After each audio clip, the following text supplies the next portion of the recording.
नमस्कार साथियों, स्वागत है आपका एग्जाम गुरुजी के daily answer writing practice program में। और आज ये क्लास का 22वां दिन है। ठीक है, आज आपके इस प्रोग्राम का 22वां दिन है और हम आज एमपीपीएससी मेंस के पेपर फर्स्ट के पार्ट बी की चर्चा आपसे करेंगे।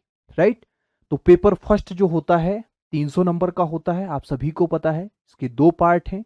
150 नंबर का पार्ट ए में आ जाएगा हिस्ट्री, और 150 नंबर का जो पार्ट बी रहेगा उसमें ज्योग्राफी वगैरह शामिल है। तो हम ज्योग्राफी वाले पोर्शन की आपसे चर्चा करेंगे। राइट, तो ज्योग्राफी वाले पोर्शन में हम सबसे पहले यूनिट नंबर 1 की चर्चा करते हैं। आपको पता है कि यूनिट नंबर जो 1 है उसमें वैसे तो इस पार्ट को पूरे 5 यूनिट में डिवाइड किया है, लेकिन पहले यूनिट में हम बात करें तो पहले यूनिट में विश्व भूगोल की चर्चा आपसे करेंगे। मुझे उम्मीद है कि इसके पहले जो आप क्लासें देख चुके हैं, जैसे सबसे पहले जो शुरुआत हुई थी बघेलखंड की रियासतें, बुंदेलखंड की रियासतें, होलकर रियासतें, वो क्लास भगवत दांगी सर ने ली थी। उसके बाद में वो मुझे उम्मीद है वो क्लासें आपको पसंद आई होंगी। उसके बाद में राहुल सर की क्लास रही। उसके बाद में फिर हिस्ट्री की जो क्लास रही योगेश गौतम सर की रही। बहुत शानदार क्लासें हैं, आप सभी ने देख ली होंगी। मुझे उम्मीद है वो क्लासें आपको बहुत अच्छी लगी होंगी, प्रश्न आपसे बन रहे होंगे। आज हम पेपर फर्स्ट के पार्ट बी की यूनिट नंबर 1 की चर्चा करेंगे। विश्व भूगोल को हम स्टार्ट कर रहे हैं। 22, 23 और 24 3 दिनों तक हम यूनिट 1 की चर्चा करेंगे। हमने विश्व के भूगोल को 3 टॉपिक्स में डिवाइड किया है। आज हम पहले टॉपिक की चर्चा कर रहे हैं विश्व का भौतिक विभाजन या विश्व के भौतिक लक्षण। आपके शेड्यूल में दिया गया है विश्व का भौतिक विभाजन या विश्व के भौतिक लक्षण। कल हम इसके बाद चर्चा करेंगे इस भौतिक विभाजन में हम क्या पढ़ने वाले हैं। तो भौतिक विभाजन में हम विश्व के पर्वत, पठार, मैदान, नदियां, झीलें और हिमनद, इन सभी को समाहित किया है हमने। इन्हीं से आज की क्लास में प्रश्न होंगे और कैसे लिखना थे वो हम आपको बताएंगे। कल की जो क्लास होगी उसमें हम आपसे विश्व की प्रमुख घटनाओं की चर्चा करेंगे, भौगोलिक घटनाओं की चर्चा करेंगे, जिसमें आपका ज्वालामुखी आ जाएगा, भूकंप, सुनामी वगैरह आ जाएगा, चक्रवात वगैरह उसमें जो है शामिल हो जाएंगी। फिर इसके बाद जो एक क्लास होगी, लास्ट क्लास होगी, वो विश्व की जलवायु। उसमें हम पूरा का पूरा जलवायु के जितने भी सेगमेंट हैं सारे सेगमेंट को कवर करने का प्रयास करेंगे। तो 3 दिन तक हमारी विश्व भूगोल की क्लास चलेगी। फिर 3 दिन जो क्लास चलेगी वो चलेगी भारत का भूगोल, मतलब यूनिट 2। और यूनिट 2 में हमें केवल और केवल क्या चेंज हो जाएगा, यहां हम विश्व का भौतिक विभाजन पढ़ रहे हैं, वहां हम भारत का भूआकृतिक प्रदेश पढ़ेंगे। राइट, उसके बाद भारत में कोई भौगोलिक घटनाएं हम अलग से नहीं पढ़ेंगे, क्योंकि विश्व भूगोल में हम जो है ज्वालामुखी, सुनामी वगैरह, चक्रवात की चर्चा कर चुके होंगे। तो वहां पे हम सेकंड सेगमेंट में या सेकंड टॉपिक में हम पढ़ेंगे भारत की जलवायु। और थर्ड टॉपिक में हम पढ़ लेंगे भारत में किन चीजों को। तो भारत के जो खनिज उद्योग, भारत की जो खनिज हैं, भारत की चट्टानें हैं, प्राकृतिक संसाधन वगैरह हैं, खाद्य प्रसंस्करण वगैरह, उन सब की चर्चा करेंगे। राइट, आगे बढ़ते हैं और पहले हम आपसे कुछ चर्चा करते हैं। यदि आप लोगों ने अभी तक इस MPPSC pre plus mains combine जो हमारा daily answer writing program, practice program चल रहा है, इसको ज्वाइन नहीं किया है, तो मात्र 1395 रुपए में आप लोग ज्वाइन कर सकते हैं। स्पेशल ऑफर चल रहा है। मेंस में आपको क्या क्या मिलेगा मैं आपको बता देता हूं। प्रतिदिन 30 मिनट की उत्तर लेखन के लिए, प्रतिदिन 30 मिनट के लिए उत्तर लेखन के लिए आपको प्रश्न मिलेंगे, जिनमें 3-3 अंक के होंगे 3 प्रश्न, जो कि 10-10 शब्द में आपको लिखना है। 5 अंक का होगा 1 प्रश्न और 11 अंक का होगा 1 प्रश्न। टोटल आपको 5 प्रश्न मिलेंगे और इन 5 प्रश्नों को लिखना है। आधा घंटे में करीब आप लिख लेंगे। शाम को इन सभी प्रश्नों के मॉडल उत्तर पीडीएफ फॉर्म में अपलोड कर दिए जाएंगे, वहां से आप डाउनलोड कर सकते हैं। और आगे बात करें कि 8 बजे एक उत्तर लेखन की जो क्लास होगी, जो ये क्लास आप लोग देख रहे हैं, ऐसे ही पर डे 30 से 40 मिनट की पर डे क्लास रहेगी, जिसमें आपको बताया जाएगा उत्तर को कैसे लिखना था या क्या चीजें आपको समाहित करना है, क्या उसमें समाहित नहीं करना है। प्री में आपको क्या मिलेगा, तो प्री में बात करें तो 59 टॉपिक अनुसार टेस्ट मिलेंगे आपको। हर टॉपिक में 50 जो है प्रश्न रखे गए हैं। और आयोग ने जो 10 यूनिट में हमारा एमपीपीएससी का सिलेबस डिवाइड किया है प्रीलिम्स का, उस हर यूनिट के 2 टेस्ट मिलेंगे 100-100 नंबर के, मतलब हर यूनिट के आपके पास 200 प्रश्न हो जाएंगे। 21 मिलेंगे आपको FLT मतलब फुल लेंथ टेस्ट, और ये जो फुल लेंथ टेस्ट होते हैं ये मॉक टेस्ट हैं। जैसे आपका आयोग का पेपर होता है वैसे ही आपको प्रैक्टिस के लिए बहुत शानदार रहेगा। 100 टोटल आपके प्रश्न टेस्ट हो जाएंगे और 7000 से भी ज्यादा MCQs हो जाएंगे। री अटेम्प्ट टेस्ट हैं, कितनी भी बार आप टेस्ट को लगा सकते हैं। चलिए, तो ये तो हुई हमारी अभी तक की कुछ चर्चा। अब हम आगे बढ़ते हैं और सीधे आते हैं प्रश्न पर। तो आज हम क्या पर्वत पठार मैदान नदियां झीलें हिमनद, तो इस टॉपिक में हम हमारा आज का टॉपिक क्या है? आज का टॉपिक है हमारा विश्व के, है ना, भारत की नहीं बात करेंगे, विश्व के पर्वत पठार मैदान नदियां झीलें और हिमनद। झीलें और हिमनद मतलब ग्लेशियर। अब देखिए, यदि आप फोकस करें और समझें कि जो पर्वत पठार मैदान नदियां झीलें हिमनद, ये भौतिक विभाजन में हम इनको पढ़ेंगे, भौतिक लक्षणों में हम इनकी चर्चा करेंगे। लेकिन आयोग आपसे इन्हीं चीजों के बारे में जो है क्यों पूछना चाहता है, या इनको स्पेशली क्यों रखा गया है?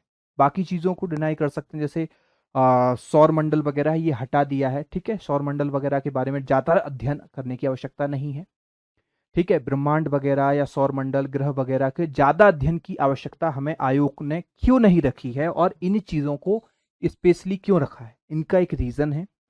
क्योंकि आप लोग देखते हैं जैसे उत्तराखंड में कोई ग्लेशियर जो है भूस्खलन हो जाता है, ग्लेशियर पिघल रहे हैं, नदियों में बाढ़ वगैरह आ रही है, विश्व तापमान बढ़ रहा है, ग्लोबल वार्मिंग जो हो रही है, तो ये तमाम चीजें जो हैं ये सीधे तौर पे मनुष्य के जीवन से जुड़ी हुई हैं। इसलिए एक सिविल सर्विस के तौर पे आप इन चीजों के बारे में कितना जो है नॉलेज रखते हैं, आयोग चाहता है कि इनके बारे में आपको नॉलेज होना चाहिए, ताकि आप कभी ऐसे क्षेत्रों में यदि आपकी पोस्टिंग हो तो आप वहां पे स्थितियों को अच्छे से संभाल सकें। इसलिए आपको पता होना चाहिए कि पर्वतीय क्षेत्रों में यदि लोग बसते हैं तो उन्हें किन किन चीजों की सावधानी रखना है, पठारों का समुचित उपयोग कैसे किया जा सकता है, मैदानी क्षेत्र मैदान कैसे कैसे होते हैं, मैदान में कौन सी वनस्पतियां, किस टाइप के मैदान में कैसी वनस्पतियां उगाई जा सकती हैं, किस प्रकार की फसलों को लिया जा सकता है। नदियों की चर्चा करें तो नदियों के बारे में, नदियों को हम कैसे संरक्षित कर सकते हैं, नदियों को बचा कैसे सकते हैं, नदियां किस तरह की आकृतियों का निर्माण करती हैं, इस टाइप के, मतलब आपको इन चीजों के बारे में नॉलेज होना चाहिए ओवरऑल। तो इसी चीज पर हम चर्चा करेंगे। अब आपसे पहला प्रश्न जो हमने दिया था आपको, वो कौन सा दिया था? ये था आपका पहला प्रश्न, पामीर का पठार। हमने ये कोशिश की है कि इस टॉपिक में हम आपसे एक एक प्रश्न सभी जो है टॉपिक से पूछ लें। एक पर्वत से प्रश्न हो जाएगा, एक पठारों से प्रश्न हो गया, एक नदियों से, एक झीलों से, मतलब सभी जगह से एक एक प्रश्न हम ओवरऑल चाहते हैं कि एक एक प्रश्न जो है हो जाए। तो देखिए, यहां आपसे क्या पूछा है? पामीर का पठार। और ये आपसे कितने अंक में पूछा है? 3 अंक में आपसे प्रश्न पूछा है, पामीर का पठार। अब पामीर का पठार जब आपसे 3 अंक में पूछा है तो इसके बारे में तो आपको बहुत ज्यादा नॉलेज होगा, लेकिन शब्द सीमा आपको पता है कि 10 शब्दों में इसे क्या करना है? लिखना है। आपको बहुत ज्यादा इसके बारे में जानकारी है कि यह एक अंतर पर्वतीय पठार है। कैसा पठार है? यह एक अंतर पर्वतीय पठार है। अब अंतर पर्वतीय पठार क्या होता है, तो इसके बारे में भी लिख सकते हैं आप कि भूमि की आंतरिक संरचना में या भूगर्भिक हलचलों के कारण जब किसी या बलन क्रिया के द्वारा जब मोड़दार पर्वतों का निर्माण होता है, तो दो भिन्न मोड़दार पर्वतों के बीच में एक स्थान क्या हो जाता है? स्थल जो है क्या हो जाता है? धरातल का स्थल उठ जाता है। उस उठे हुए धरातल को हम क्या बोलते हैं? पठार बोलते हैं। कैसा पठार बोलते हैं? अंतरा पर्वतीय पठार, मतलब जो दो पठारों के बीच में होता है। जैसे यदि हम यहां पे बात करें कि आपकी कोई भी एक चट्टान ले लें, यहां पे कोई चट्टान है और यहां पे भी एक आपकी कोई एक चट्टान है, ठीक है, या हम मान लें कि ये ऊपर वाली जो है यूरेशियन प्लेट है और ये आपकी कैसी है? यूरेशियन प्लेट है, और नीचे वाली जो है आपकी भारतीय प्लेट है, ठीक है, या इंडो ऑस्ट्रेलियन प्लेट है, या भारतीय प्लेट भी इसे मानते हैं, ठीक है। तो ये भारतीय प्लेट जो है उत्तर पूर्व की ओर गमन कर रही है। कहां जा रही है? उत्तर पूर्व की ओर खिसक रही है। अब ये खिसकती हुई जाएगी तो इसकी जब दो प्लेटें आपस में टकराएंगी, जब दो प्लेटें में क्या होता है? अभिसरण होता है।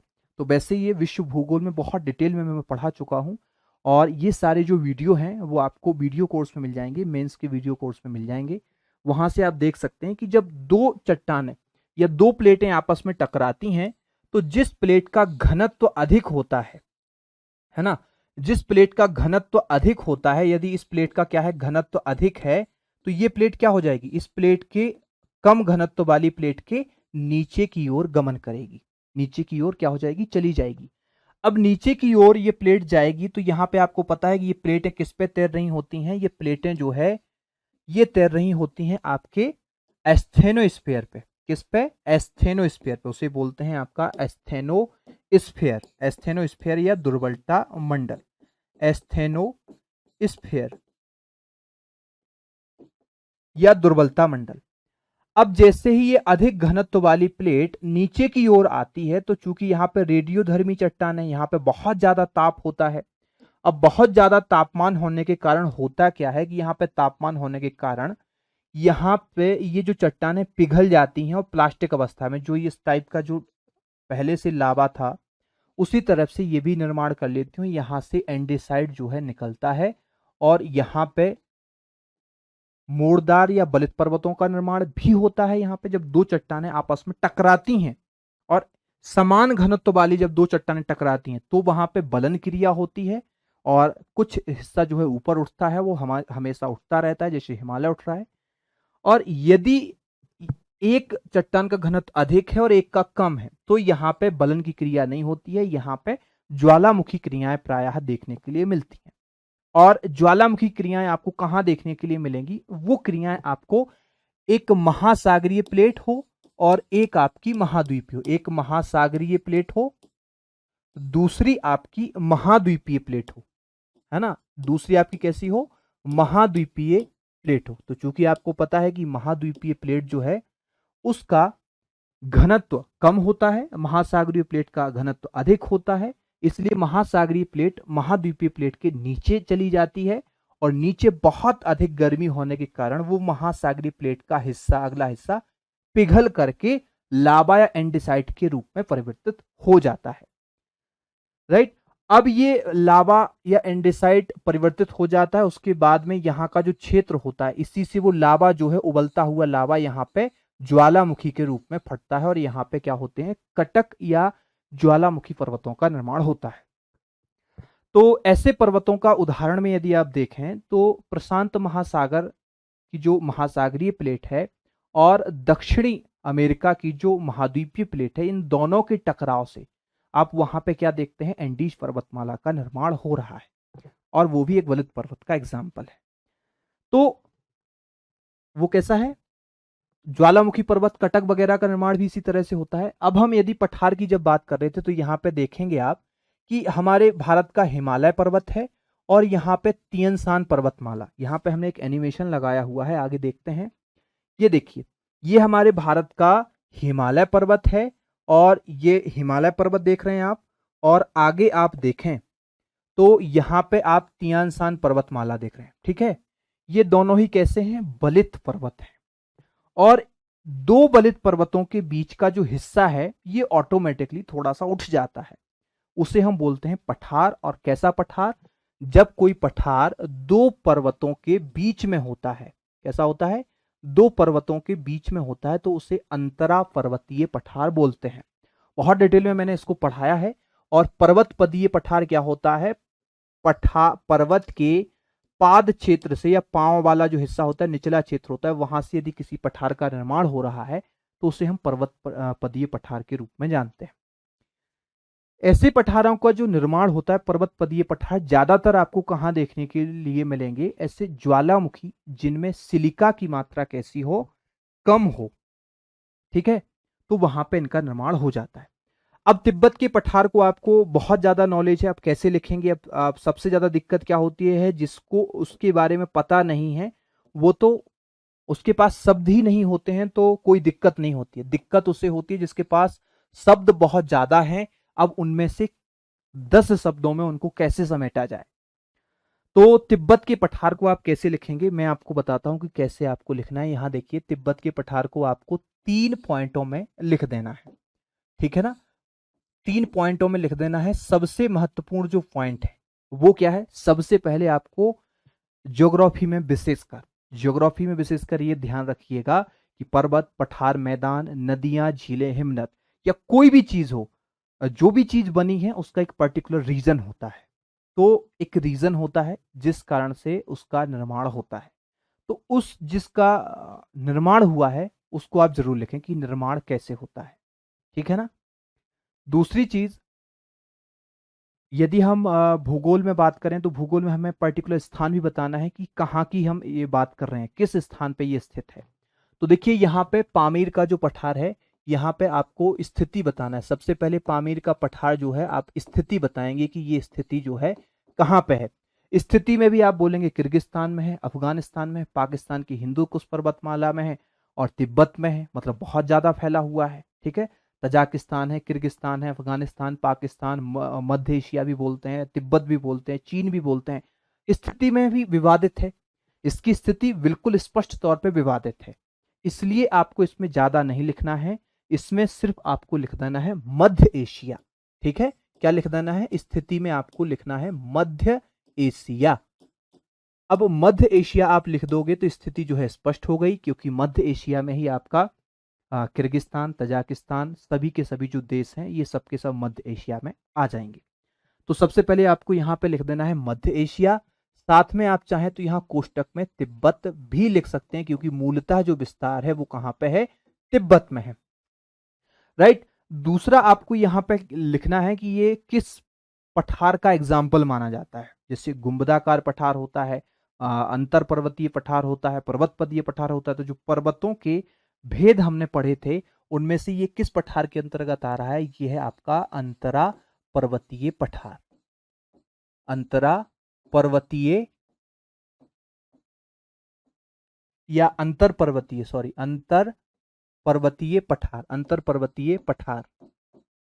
और उसके बाद आप तीसरे पॉइंट में लिखेंगे, तीसरा पॉइंट भी लिखना है आपको। तो तीसरे पॉइंट में एक विशेषता, जो भी आप इसके बारे में जानते हैं वो आप लिख सकते हैं। आप सभी को पता है ये विश्व का सबसे ऊंचा पठार है, ठीक है। तो आप विश्व का सबसे ऊंचा पठार लिखोगे तो क्या हो जाएगा, ज्यादा हो जाएगा, इसलिए आप इसे लिखें कि विशेषता क्या है, इसे विश्व की छत, रूफ ऑफ द वर्ल्ड भी कहा जाता है। तिब्बत का पठार या रूफ ऑफ द वर्ल्ड कहा जाता है। तो इसको आप ऐसे लिख दीजिए, विश्व की छत, विश्व की छत या तिब्बत का पठार।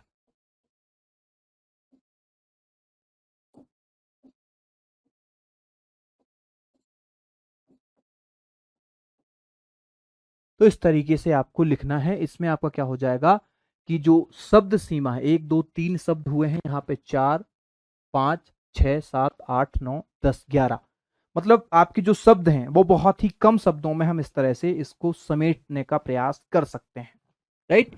तो इस तरीके से यदि आप लिखोगे तो आपको शब्द जो है आपके बहुत कम यूज हुए हैं, जो भी चीजें थी महत्वपूर्ण वो हमने कवर की हैं। तो यहाँ पे यदि आप देखें, हमने जो मॉडल आंसर आपके लिए लगाया है, यहाँ पे देखिए आप कि सबसे पहले इसकी आपने लोकेशन बताई है कि कहाँ पे स्थित है, लोकेशन बताई है कि ये आपका कहाँ पर स्थित है। तो कहाँ पे स्थित है, सेंट्रल एशिया। इसके बाद एग्जाम्पल बता दिया है कि किस चीज का एग्जाम्पल है, तो इंटर माउंटेन प्लेट। और अदर नेम्स में इसके जो अन्य नाम है, ऐसे भी बता सकते हैं कि अन्य नाम जो है तिब्बत का पठार या संसार की छत। तो इस तरीके से आप इस प्रश्न को लिख सकते हैं। कम से कम शब्दों में आपको लिखना है और मटेरियल जो देना है वो बहुत महत्वपूर्ण देना है, चुनिंदा देना है। आयोग जो है अब आपसे ये चाहता है कि आपको बहुत डिटेल में नॉलेज तो है, लेकिन उस नॉलेज को आप सबसे कम शब्दों में कैसे रिप्रेजेंट कर सकते हैं, ये चाहता है। इसलिए आपको सभी को पता है तिब्बत के पठार में आपसे पूछा जाएगा 200 अंक में, 200 शब्दों में। तो आप 200 शब्दों में लिख सकते हैं। 200 शब्दों में इसका वर्णन करेंगे तो देखिए किर्गिस्तान पे आ जाएंगे, इसका विस्तार है, ये विवादित है, और बहुत सारी चीजें इस पर लिखी जा सकती हैं। लेकिन आपको कम से कम शब्दों में जब लिखना है तो आप लिखेंगे तरीके से, इस पैटर्न को आप अपनाएंगे, इससे आपका जो आंसर है वो बेहतरीन तरीके से लिख जाएगा।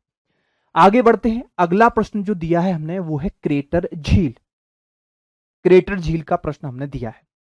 अब चूंकि क्रेटर झील, पहले तो क्रेटर झील झीलों के प्रकारों में जब हम पढ़ते हैं, वृंश दरारी झील क्या है, अभिनद झील क्या है, ठीक है, क्रेटर झील क्या है, उल्कापात झील क्या है, हिमानी झील क्या है, इस टाइप से जब हम झीलों के प्रकार पढ़ते हैं तो इनमें से कोई भी प्रश्न आपसे पूछा जा सकता है। सभी के बारे में जो है आपको नॉलेज है, नहीं है तो डिटेल में पढ़िए, अच्छे से पढ़िए और फिर इन प्रश्नों को लिखिए। तो क्रेटर झील के बारे में आपको पता है, तो सबसे पहले क्या होना चाहिए कि आपको ये पता होना चाहिए क्रेटर किसे कहते हैं। क्योंकि क्रेटर और कॉल्डेरा शब्द, दो शब्द एक ही चीज के लिए वो है बने हुए हैं या एक ही चीज में प्रयुक्त होते हैं, एक के ही दो नाम हैं, लेकिन दोनों में एक हल्का हल्का सा डिफरेंस होता है। जैसे गॉर्ज और कैनियन में डिफरेंस है कि गॉर्ज संकरा क्षेत्र होता है, कैनियन विस्तृत क्षेत्र होता है। वैसे ही जो क्रेटर है ये ज्वालामुखी के छोटे मुख को क्रेटर कहते हैं और ज्वालामुखी बड़े मुख को कॉल्डेरा के नाम से जानते हैं। तो देखिए, जब भी कहीं दरारी उद्भेदन हो या ज्वालामुखी जब जैसे ही कभी कहीं फटता है तो उससे होता क्या है, ज्वालामुखी जब इस तरह से क्या होता है, फटता है, तो उसका एक मुख होता है पर्टिकुलर, जो अवनलिका बोलते हैं जिसे हम, या ज्वालामुखी नलिका बोलते हैं। तो बैथोलिथ जो क्षेत्र होता है, लावा का क्षेत्र, लावा के क्षेत्र से जो पृथ्वी के धरातल के अंदरूनी हिस्सों से जो बैथोलिथ क्षेत्र होता है, मैग्मा का तरल मैग्मा का क्षेत्र होता है, वहां से वो तरल मैग्मा जिस नली के माध्यम से बाहर निकलता है उसे हम अवनालिका बोलते हैं। और ये क्या करता है, राख, धुआं, जलवाष्प वगैरह ऐसा पूरा का पूरा जो हिस्सा होता है वो बाहर की ओर प्रेषित करता है, बाहर भेजता है, जिसे हम बोलते हैं ज्वालामुखी उद्गार। ठीक है, जिसमें आपका बहुत सारी चीजें, धुआं, राख, बहुत सारी चीजें जो है इसमें मिली हुई रहती हैं। अब इसमें से आपको क्या बताना है कि ये जो हिस्सा देख रहे हैं पर्टिकुलर, जब इसका उद्गार बंद हो जाए, उद्गार बंद हो जाए तो ये जो इतना हिस्सा देख रहे हैं ना, इस ही हिस्से को क्या कहा जाता है, इसी हिस्से को ज्वालामुखी का मुख या क्रेटर कहा जाता है। क्या कहा जाता है, ज्वालामुखी मुख या क्रेटर कहा जाता है। और जब ये मुख कैसा होता है, बहुत विस्तृत होता है, बहुत बड़ा होता है, तो उस स्थिति में इस क्रेटर नहीं कहा जाता, उस स्थिति में उसे कॉल्डेरा कहा जाता है। राइट।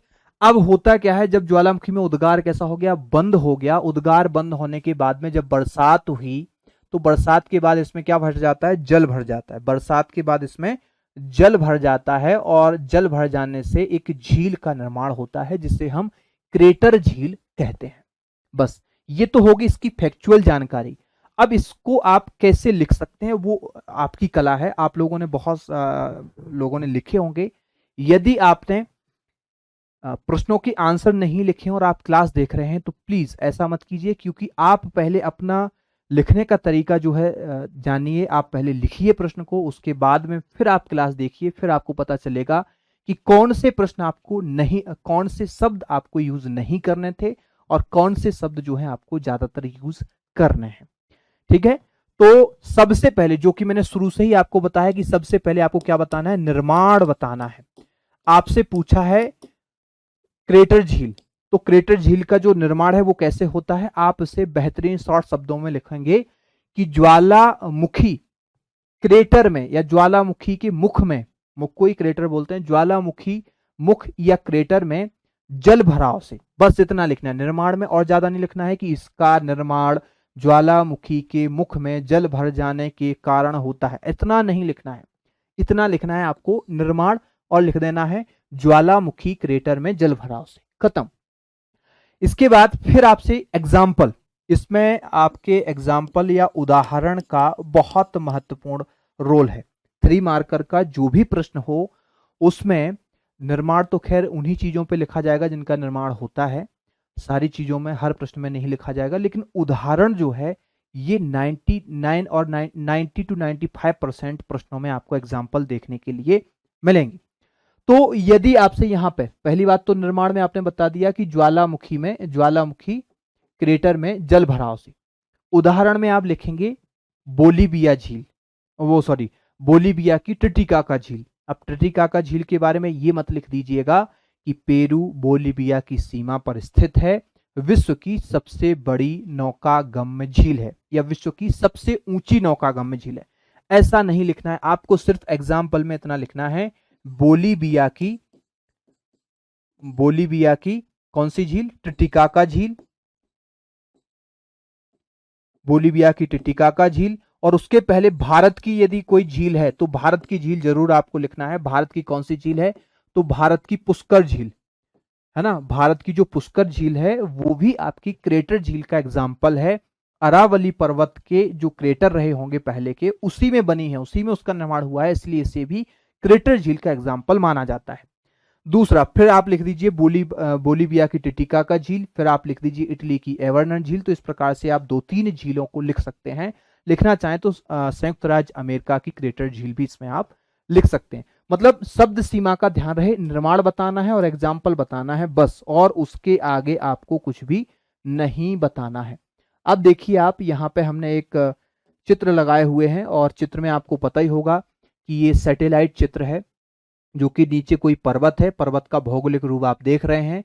पर्वत का जो निर्माण होता है वो ज्वालामुखी से भी होता है, और ज्वालामुखी उद्गार से जो मैग्मा निकलता है वो जमकर लावा बन जाता है, और लावा के बीच में जो उसका मुख होता है उसमें जब जल भर जाए तो उससे क्रेटर झील का निर्माण होता है। यहाँ पे इसमें भी देख लीजिए, स्पष्ट तौर पे आपको दिख रहा होगा कि ये जो दिख रहे हैं आप, ये लावा है, जम गया है, ये ज्वालामुखी का क्रेटर है, मुख है, यहीं से उद्गार हो रहा था, उद्गार बंद हुआ तो अवनालिका में डाट लग गई, जिसके कारण से उद्गार कैसा हो गया, बंद हो गया। उसके बाद यहाँ जल भर गया, तो उस जल भरे हुए क्षेत्र को हम क्रेटर झील कहते हैं। और कैसे लिखना है ये यहाँ पे देख लीजिए। अब देखिए यहाँ पे ये प्रश्न जो है लिखा हुआ है। अब बताइए निर्माण में आपको क्या लिखना था। निर्माण में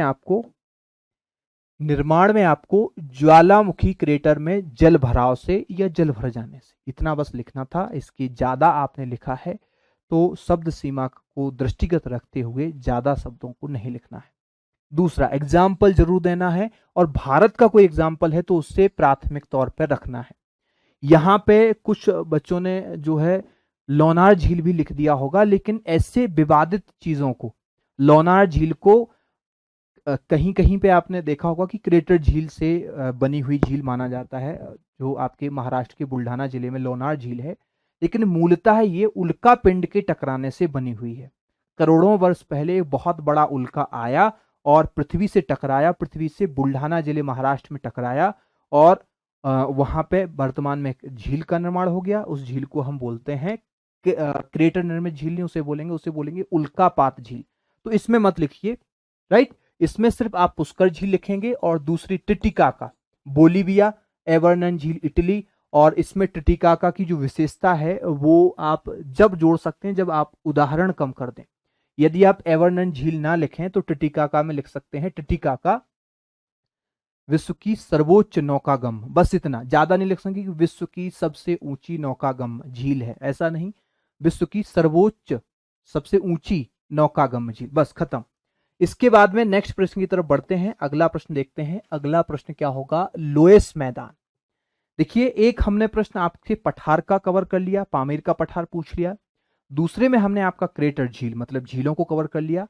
और तीसरे प्रश्न में हमने आपका क्या कवर किया है, तीसरे प्रश्न में हमने मैदानों को कवर किया है। बहुत सारे तरह तरह के मैदान होते हैं। बाढ़ का मैदान भी पूछा जा सकता था, हिमानीकृत मैदान भी पूछा जा सकता था, ठीक है। यहां हमने लोएस मैदान आपसे पूछा है कि जो लोएस मैदान है या लोएस प्लेन है, इनका निर्माण कैसे होता है।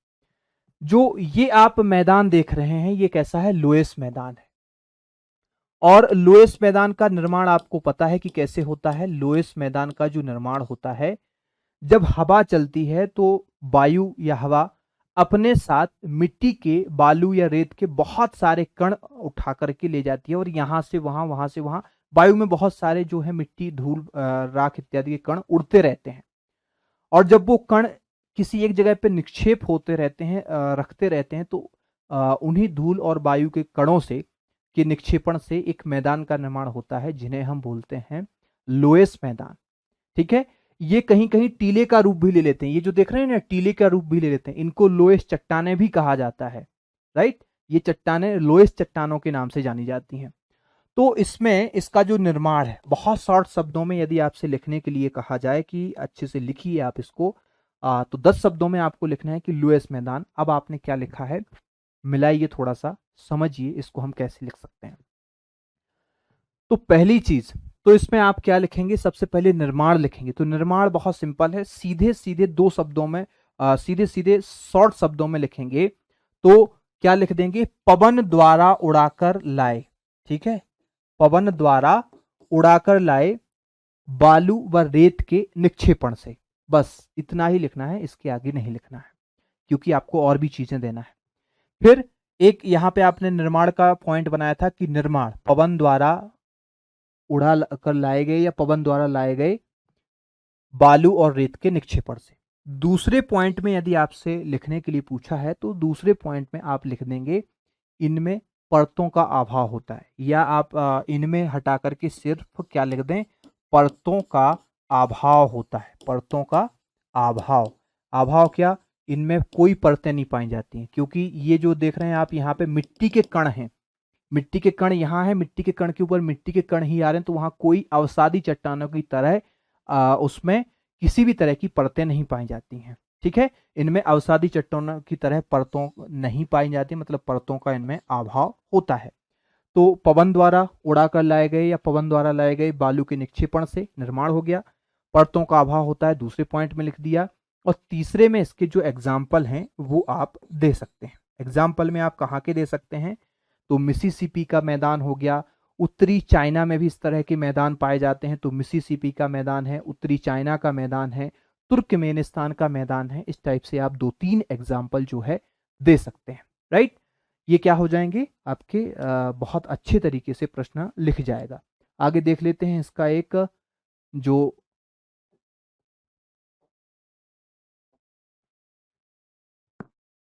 लुईस मैदान जो है, ये आप देखेंगे तो निर्माण, हमने यहाँ पे क्या लिखा है, निर्माण लिखा है। निर्माण में हमने लिखा है कि पवन द्वारा लाए गए धूल व मिट्टी से। अब धूल और मिट्टी की जगह आप किसी ने बालू लिखा होगा, किसी ने बालू व रेत लिखा होगा, तो बालू रेत धूल मिट्टी कुछ भी आप लिख सकते हैं आराम से, कोई दिक्कत परेशानी नहीं है।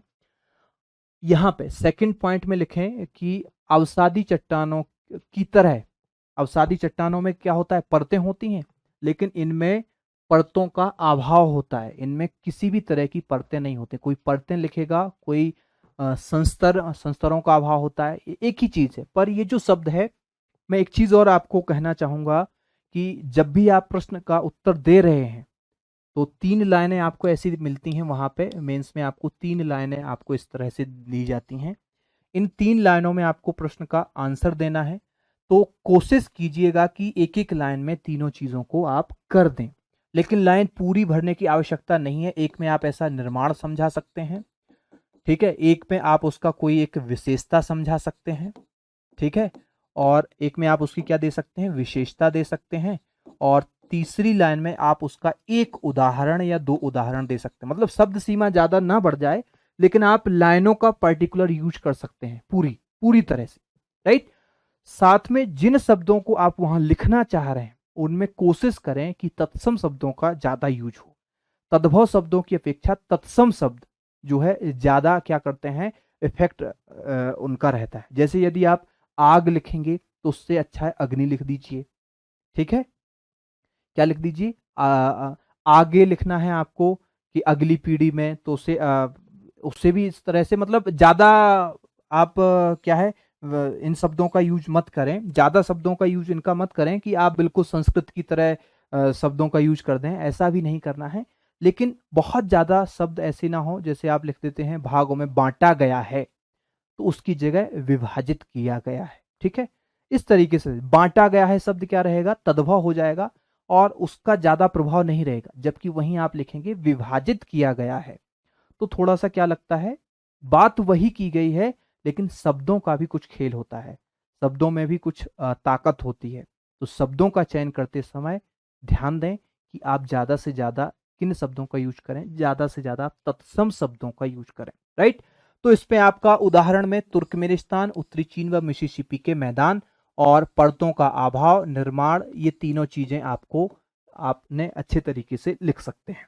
राइट, आगे बढ़ते हैं, अगले प्रश्न की चर्चा करते हैं। अगला प्रश्न देख लेते हैं, यह है आपका 3-3 नंबर के जो 3 प्रश्न थे वो हो चुके हैं। पहला प्रश्न था पामीर का पठार, दूसरा था क्रेटर झील किसे कहते हैं, तीसरा था आपका लोइश मैदान। 3-3 नंबर के जो 3 प्रश्न थे वो कंप्लीट हो चुके। अब हम 5 नंबर के प्रश्न की चर्चा करते हैं। 5 नंबर के प्रश्न में हमने यहां पूछा है, नदियों द्वारा अपरदन से निर्मित स्थलाकृतियों को संक्षेप में समझाइए। और यहां पे लिखने के लिए आपके पास 50 शब्द हैं। कितने शब्द हैं? जो शब्द सीमा है वो 50 शब्दों की सीमा आपको निर्धारित कर दी गई है। इन 50 शब्दों में आपको जो लाइनें मिलेंगी वो काफी लाइनें मिल जाएंगी आपको। तो इसमें आपको कैसे लिखना है, ठीक है, इसमें आपको कोशिश ये करना है कि जिस भी चीज को लिखें उसके आप 5 हेडिंगें बना सकें, ठीक है, 5 हेडिंगें बना सकें। और तभी हेडिंगों में एक एक विशेषता, एक एक एग्जाम्पल वगैरह, ठीक है, किसी में एग्जाम्पल हो सकता है, किसी में नहीं भी हो सकता है। तो कोशिश ये करना है कि आप 5 हेडिंगें बना सकें।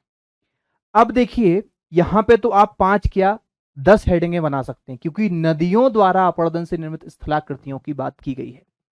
नदियां जब बहती हैं तो अपनी युवावस्था से और अपने वृद्धावस्था तक, मतलब समागम तक, जहां से उद्गम होता है वहां वो युवा होती हैं, मैदानी क्षेत्रों में आकर वो प्रौढ़ हो जाती हैं, और जहां उनका समागम होता है वहां पर वो वृद्धावस्था को प्राप्त हो जाती हैं।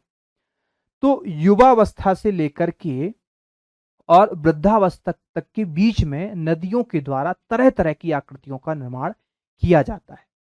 जैसे सबसे पहले जहां से वो उद्गमित होती है, वहां से जब कठोर चट्टानों से यदि उसे चलना पड़ता है तो गहरी खाइयों का निर्माण करती है, ठीक है, जिसे हम भी, जिसमें वी आकार की घाटी बनती है। वी आकार की घाटी भी 2 तरह की होती है, एक गॉर्ज कहलाती है, एक आपकी कैनियन कहलाती है। जब बहुत सकरी घाटी होती है और बहुत सकरी और गहरी घाटी बनाती है तो उसे हम गॉर्ज कहते हैं, आई आकार की होती है। और जब थोड़ी सी विस्तृत आकार की घाटी बनाती है तो उसे हम कैनियन घाटी बोलते हैं, कैनियन बोलते हैं।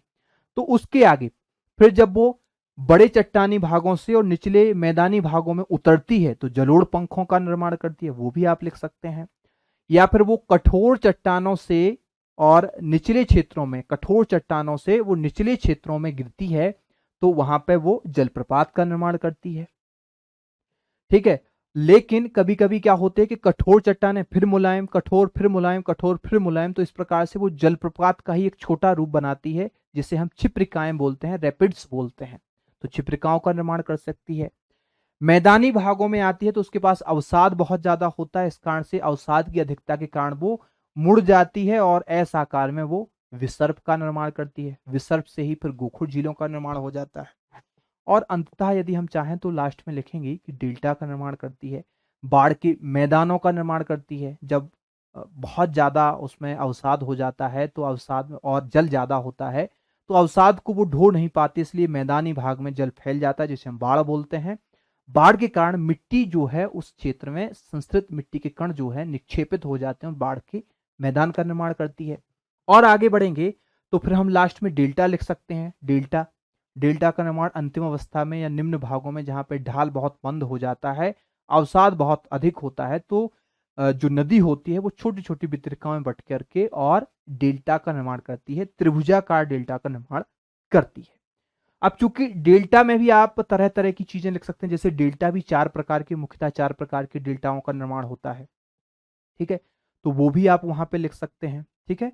जैसे आपका एक पक्षीपाद डेल्टा बनाती है एक नदी, पक्षीपाद डेल्टा आपको पता है कि अमेरिका की मिसौरी नदी बनाती है, मिसिसिपी या मिसौरी नदी, पक्षीपाद डेल्टा या पंजाकार डेल्टा बोलते हैं, ठीक है। जो हमारी गंगा ब्रह्मपुत्र नदियां हैं, नील नदी है, ये आपका कैसा चापाकार डेल्टा का निर्माण करती हैं। यदि हम बात करें अपनी ताप्ती और नर्मदा नदी की, तो ताप्ती और नर्मदा नदी के द्वारा जिस डेल्टा का निर्माण होता है वो कैसा है, एस्चुरी है या ज्वार नदमुख डेल्टा बोलते हैं। ज्वार नदमुख डेल्टा जो होता है डेल्टा का ही छोटा रूप होता है, उसे हम ज्वार नदमुख डेल्टा बोलते हैं, ठीक है। तो इस टाइप से आप बहुत सारी चीजें जो है यहाँ पे लिख सकते हैं, ठीक है। तो हमने यहाँ पे जो आपको प्रश्न बताई है आप इसमें लिख सकते हैं, जैसे सबसे पहले आप भी आकार की घाटी लिख सकते हैं, ठीक है, ये तो हमने आपके मॉडल आंसर में भी दिया है, भी आकार की घाटी, ठीक है। भी आकार की घाटी को आप शब्दों में समझाइए, उनकी 2 भागों में तोड़ दीजिए। भी आकार की घाटी का निर्माण कैसे होता है, जब नदी जब कठोर चट्टानों से बहती हुई और अपने वेग के कारण चट्टानों को में काट करके और एक घाटी का निर्माण करती है, तो उसे हम क्या बोलते हैं, भी आकार की घाटी। ये आकार की दृष्टि से दो तरह की होती है, एक हो जाएगा गॉर्ज या कंदरा और दूसरा हो जाएगा आपका कैनियन। ठीक है ना। तो गॉर्ज, गॉर्ज क्या होता है, गॉर्ज होता है, इसका आकार कैसा होता है, ये बहुत ही गहरा और सकरा होता है। यदि हम घाटी में बात करें तो इस टाइप की घाटी, ये बहुत ऊंचा क्षेत्र है, कोई पर्वतीय क्षेत्र है और इस टाइप से नहीं कोई स्थान बन जाए, ये एक पर्वत है, इस टाइप से जा रहा है समतल में और इतनी एक यहां से कोई नदी बह रही है, तो आप समझिए कि यहां से कोई नदी बह रही है, तो ये कैसी हो गई घाटी, इसने कैसी घाटी का निर्माण किया है, इसने बहुत सकरी और गहरी घाटी का निर्माण किया है, जिसे हम गॉर्ज या कंदरा बोलते हैं, गॉर्ज या कंदरा बोलते हैं। और ऐसी घाटियां आपको कहां देखने के लिए मिलेंगी, भारत में ही देखने के लिए मिल जाएंगी। जब सिंधु नदी हिमालय पर्वत को काटती है तो गॉर्ज का निर्माण करती है, तो सिंधु नदी का गॉर्ज। जो आपकी सतलज नदी है ये हिमालय की तीनों चोटियों को काटती है, तो ये सिपकीला गॉर्ज बनाती है। और एक आपकी ब्रह्मपुत्र नदी, ये भी हिमालय पर्वत को काटती है और नामचा बारवा के आगे से तीखा मोड़ लेती है, तो दिहांग गॉर्ज का निर्माण करती है। तो ये गॉर्ज में हो जाएंगे। कैनियन क्या होता है, गॉर्ज का ही थोड़ा विस्तृत रूप। गॉर्ज जो है कैसा हो जाएगा, ये थोड़ा सा विस्तृत होता है, कम गहरा होता है, कम सकरा होता है। और कैनियन में यदि हम बात करें तो कैनियन गॉर्ज का विस्तृत रूप है, कम गहरा, कम सकरा होता है। और ये आप देखें तो ये अमेरिका का जो कोलोराडो नदी है उसका जो गॉर्ज जो वो है क्षेत्र है वो बहुत प्रसिद्ध है। ठीक है ना। तो चलिए आगे बढ़ते हैं और इनके प्रश्नों को देख लेते हैं। भी आकार की घाटी लिख सकते हैं, भी आकार की घाटी के आप बाद में आप क्या लिख सकते हैं, तो उसमें आप जलप्रपात लिख सकते हैं। जलप्रपात, वाटरफॉल। मैं आपको बता चुका हूं कि जब कठोर चट्टानों से, यहाँ पे क्या है आप समझ लीजिए, ये कैसी हैं, कठोर चट्टानें हैं, और कठोर चट्टानों से जब कोई जल गिर रहा है नॉर्मल चट्टानों पे, तो इस प्रकार से जो स्थिति का निर्माण होता है उसे हम क्या बोलते हैं, जलप्रपात बोलते हैं। इस टाइप से जो जल गिर रहा है उसे हम क्या बोलते हैं, जलप्रपात बोलते हैं। ठीक है, ठीक है। और इसके बाद एक और आकृति का निर्माण होता है, वो आकृति होती है कुछ ऐसी। इसमें होता क्या है कि जलप्रपात का छोटा रूप बनता है। जलप्रपात का छोटा रूप कैसे बनता है ये आप यहाँ पे समझेंगे। जलप्रपात का छोटा रूप कैसे बनता है, जब होता क्या है कि जब चट्टानें दो तरह की हों, बीच बीच में चट्टानें कैसी हों, बीच बीच में जो चट्टानें हों वो कैसी हों, कठोर चट्टानें हों, कठोर चट्टानों के बाद फिर से मुलायम चट्टानें हों और फिर से कठोर चट्टानें हों, तो इस तरीके की आकृति का निर्माण हो जाता है। ठीक है। अब यहां देखेंगे यदि कोई नदी है, अब कोई नदी है यहां से आ रही है, तो ये कोई नदी बह रही थी यहां से, वो कैसी हो जाएगी, यहाँ पे इस तरीके से गिरेगी, क्योंकि यहाँ पे कैसी है, कठोर चट्टान है, और यहाँ पे कैसी है, तो यहाँ पे आपकी मुलायम चट्टान है, फिर से ये कठोर चट्टान है, फिर यहाँ पे गिरेगी और फिर यहाँ मुलायम चट्टान है। तो फिर इस तरीके से जो आकृति बनती है इसे हम रैपिड या क्षिप्रिका बोलते हैं। राइट।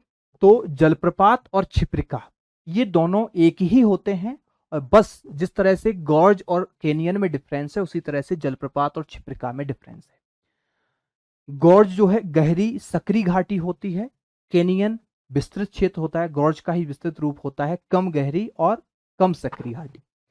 जलप्रपात क्या होता है, जब एक कठोर चट्टान से जल गिरता है तो मुलायम चट्टान को काटता हुआ काफी नीचे तक चला जाता है, जिसे हम जलप्रपात बोलते हैं। और क्षिप्रिका क्या होती है कि जब मुलायम और कठोर चट्टानें ऊर्ध्वाधर अवस्था में स्थित होती हैं तो छोटे छोटे प्रपातों का निर्माण होता है, जिन्हें हम क्षिप्रिका कहते हैं। तो इसकी भी आप चर्चा कर सकते हैं। फिर आगे बाढ़ के मैदान की चर्चा कर सकते हैं। तो बाढ़ के मैदान में क्या हो जाएगा, नदी जब अपने क्षेत्र से जा रही तो उसमें जब मैदानी क्षेत्र में जब अवसाद बहुत ज्यादा हो जाता है, तो अवसाद ज्यादा हो जाता है तो ये पानी जो है अवसाद के कारण दूर दराज के क्षेत्रों तक फैल जाता है, और अपने साथ जो अवसाद के कण हैं वो वहीं पे निक्षेपित हो जाते हैं, मतलब गिर जाते हैं, और पानी जो है वापस अंदर आकर के और ये इस टाइप से नदी निकाल लेता है। ठीक है। तो यहाँ पे जो मिट्टी का निक्षेपण हुआ है उससे जिन मैदानों का निर्माण होता है उन्हें हम बाढ़ के मैदान बोलते हैं। ठीक है, और इस तरीके से आप आगे डेल्टा का भी बाढ़ के मैदान के आगे, और आप जलप्रपात हो गया, भी आकार की घाटी हो गई, विसर्प की भी चर्चा कर सकते हैं। यहाँ पे विसर्प की चर्चा कर सकते हैं। विसर्प क्या होता है, तो विसर्प को समझ लीजिए। विसर्प क्या होता है, विसर्प को यदि हम एक शब्द में, दो शब्द में समझे तो ये होता है कि जब नदी के पानी में या नदी में जो है जमाव ज्यादा हो जाता है या अवसाद ज्यादा हो जाता है, तो अवसाद की अधिकता के कारण या अवसाद के बोझ के कारण नदी क्या नहीं कर पाती है, नदी जो है यहां वहां होने लगती है। नदी क्या होने लगती है, यहां वहां होने लगती है। अवसाद इस साइड ज्यादा हुआ तो इस साइड भागेगा पानी, और इस साइड ज्यादा मिट्टी हुई तो इस साइड भागेगा पानी। इस कारण से वो अवतल उत्तर मतलब दोनों ओर भागने लड़खड़ाती हुई चलती है। इस तरीके से चलने से क्या हो जाता है कि नदी एक किनारे कटाव ज्यादा करती है, और एक किनारे क्या होते हैं, अवसाद कम करती जाती है। एक किनारे कटाव करती जाएगी, एक किनारे अवसाद करती जाएगी। इस प्रकार से वो तीखा मोड़ ले लेती है, एस आकार में बन जाती है। एस आकार में बन जाने के कारण किसी अवस्था में वो एस आकार को पूर्णतः छोड़ देती है और डायरेक्ट सीधी बहने लगती है, जिससे गाय के खुर के रूप में गोखुर झीलों का निर्माण होता है। और लास्ट में आप डेल्टा को लिख सकते हैं। तो डेल्टा में आपको बता चुका हूं। ये चारों चीजें आप लिखेंगे, इस टाइप से आप लिखेंगे। कैसे लिखेंगे, यहाँ पे आप देखिए कि कैसे आपको इस प्रश्न को हैंडल करना है। ठीक है, बहुत कम शब्दों का यूज किए हुए, और आपको इस इतना बेहतरीन आंसर लिखना है कि जब कॉपी चेक करने वाला देखे तो इंप्रेस हो जाए आपसे। ठीक है, कैसे, इसमें आप देखें, बहते जल द्वारा निर्मित स्थलाकृतियां। नदी कैसा है, नदी बहता हुआ जल ही है, या आप यहाँ पे बहते हुए जल की जगह पे आप लिख सकते हैं नदी द्वारा निर्मित स्थलाकृतियां। तो नदी द्वारा निर्मित स्थलाकृतियों में आप कुछ महत्वपूर्ण चीजों को क्या लिख सकते हैं, कुछ महत्वपूर्ण ही आपको लिखना है। लगभग कोशिश ये करना है, आपके पास बहुत ज्यादा कंटेंट है, 5 नहीं आपके पास 10 हेडिंग लिखने के लिए है, लेकिन उसमें से चुनाव कीजिए कि सबसे बेस्ट आप किसे लिख सकते हैं, उन्हीं पॉइंट को आप यहाँ लिखिए। और ये जो दिख रहे हैं आपको भी आकार की घाटी, इसे क्या कह दीजिए, थोड़ा सा हाईलाइट करना है। भी आकार की घाटी नदी द्वारा पर्वतीय क्षेत्रों में ऊर्ध्वाधर काट से, पर्वतीय क्षेत्रों को ऊर्ध्वाधर कटाव के कारण भी आकार की घाटी का निर्माण होता है। और ये कैसी है, 2 प्रकार की है। ये तो नहीं लिखा कि इसके 2 प्रकार होते हैं, नहीं, ये 2 प्रकार है। गॉर्ज, गहरी और सकरी आई आकार की घाटी गॉर्ज कहलाती है। अपने आप ऑटोमेटिकली समझ जाएगा जांचने वाला कि गहरी और सकरी आई आकार की घाटी है। अब ये लिखने की जरूरत नहीं है कि गहरी और सकरी आई आकार की घाटी को गॉर्ज कहते हैं। ये लिखना मूर्खता हो जाएगा यहाँ पे, क्योंकि हम गॉर्ज की ही चर्चा कर रहे हैं। किसकी चर्चा कर रहे हैं, गॉर्ज की ही चर्चा कर रहे हैं। इसलिए गहरी सकरी आई आकार की घाटी मतलब गॉर्ज कैसा होता है, गहरा सकरा और आई आकार का होता है। उदाहरण की बात करें तो सिंधु, सिपकीला और यहाँ पे चाहें तो आप दिहांग, तीनों गॉर्ज लिख सकते हैं, या सिंधु सतलज और ब्रह्मपुत्र के गॉर्ज, ऐसा भी आप लिख सकते हैं। जो भी आपको बेटर लगे लिख सकते हैं। कैनियन की बात करें तो इसमें सिर्फ ये लिख दें कि गॉर्ज का विस्तृत रूप ही कैनियन होता है, जिसमें उदाहरण की बात की जाए तो ग्रैंड कैनियन, जो ग्रैंड कैनियन है आपका कोलोराडो अमेरिका का, ये बहुत प्रसिद्ध है। इसलिए आप इसका एग्जाम्पल जरूर दीजिएगा। आगे बात करें, और हमने आगे और कौन सी चीजों को कवर किया है, तो इसमें हमने जलप्रपात की चर्चा की। जलप्रपात, क्षिप्रिका को हमने यहाँ विशेष तौर पे नहीं देखा है, लेकिन जलप्रपात की चर्चा की। इसमें हमने देखा खड़े ढाल से नीचे गिरते हुए जल को हम क्या बोलते हैं, जलप्रपात। कठोर चट्टाने हमने हटा दिया है। खड़े ढाल से नीचे गिरता हुआ जो जल है उसे हम क्या बोलते हैं, जलप्रपात बोलते हैं। उदाहरण की बात करें तो विशेष तौर पे भारत का एक एग्जाम्पल जरूर दीजिएगा। यहाँ पे आपको कोशिश यहाँ क्या करना है कि यहाँ पे आप जोग गरसोप्पा या महात्मा गांधी, इसमें से 3 में से कोई एक नाम लिख दीजिए। जोग प्रपात, कर्नाटक, शरावती नदी 260 या 255 मीटर। न्याग्रा जलप्रपात, अमेरिका, फिर आपके बहुत सारे जलप्रपात हो जाएंगे। अफ्रीका में विक्टोरिया जलप्रपात हो जाएगा। लेकिन आप 1-2 जो है विश्व प्रसिद्ध एग्जाम्पल रखें, यहाँ पे एक भारत का जरूर रखना है। अब हम आगे विसर्ग की हमने चर्चा की, तो यहाँ पे हमने एक एग्जाम्पल छोड़ दिया। यहाँ पे आपको क्या लिखना है, उदाहरण एक इसका भी देना है, ठीक है।